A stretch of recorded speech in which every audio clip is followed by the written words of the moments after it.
course, over the last few years, the big issue for us is obviously the power.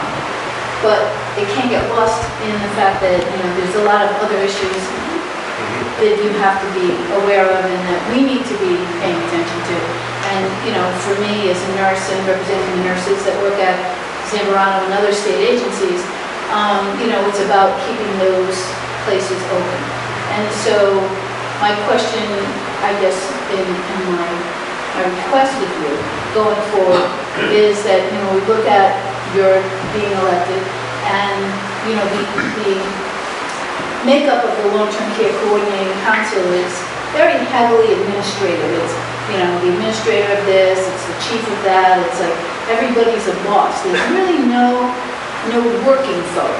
The people who actually... The people who are actually doing the care work every day. People who really do the job, right? That get it done 7 days a week, 24 hours a day, really don't have a presence on that committee. And so I don't know if it's a matter of reducing the committee, changing the makeup, adding seats, however we might do that. I think it's important that we get people in those seats that will carry that message back to that committee, because it's not being heard, and it hasn't been heard in a really long time. I mean, a really long time. So, we've been, I think, incredibly fortunate, I'm going to embarrass you again, to have Cale as our representative. I mean, he has been dogged in his support of us at Zamorano, and if not for him and this sort of tag team, the Fogey Keel tag team at the State House, I wouldn't be surprised if Zamorano would have gone by the wayside a long time ago, but we've been, like I said, incredibly fortunate to have that level of support in his role as the judiciary chairman and his access to the speaker to make sure that we get funding and stuff, but I think we need to, I would like for in your role to maybe take a look at long-term care on the spectrum. What are we doing right? What are we doing wrong? How do we change it? How do we make it work? And that's why I think it's so important to have people on that committee that actually do the job. Because unless you ask the working folks, you're not going to get the right answer, and you're going to spend a lot of money and a lot of time for nothing. So for me, I think that would be what I would ask of you after you get elected, because I'm convinced that you will be. To look at the makeup of that committee, how it works. Maybe I would like to expand a little bit to take a close eye. Whether it's a legislative committee that the chairman would be in charge of, to look at what our role is in the hospital community. Do we need to add programs? Do we need to change our programs? And maybe, we need to keep that resource. One of the largest employers here in town. So we don't want to lose that. Well, thank you so much for bringing that up. First of all, and I'm realizing when I said thanks to some people, I didn't say thanks to Cindy, who will be the next town council person here in Burrillville. Now, I'll add one thing. I think it on the advocacy from Chairman People, I think it took me all of 2 days when I was elected. It took about 2 days before Cale had already cornered me and was talking to me about Zamorano and how important the research is. So that long? Nobody gets elected and goes into the State House without hearing about that resource. Which it's important for Burrillville, really. Right. And it's important for me.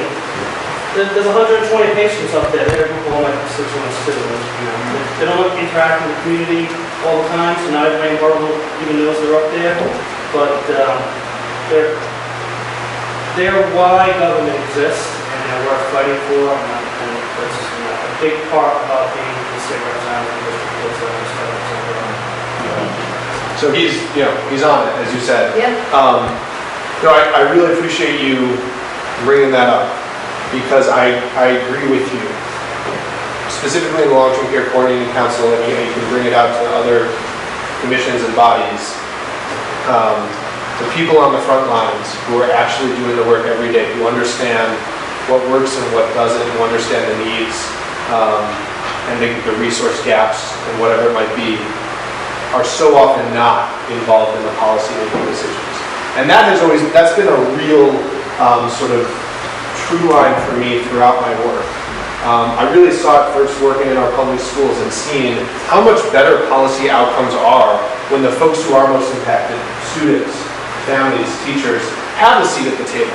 Because they know what's going on a lot better than some, bureaucrat in a room who's making up rules without seeing how they actually impact on the ground.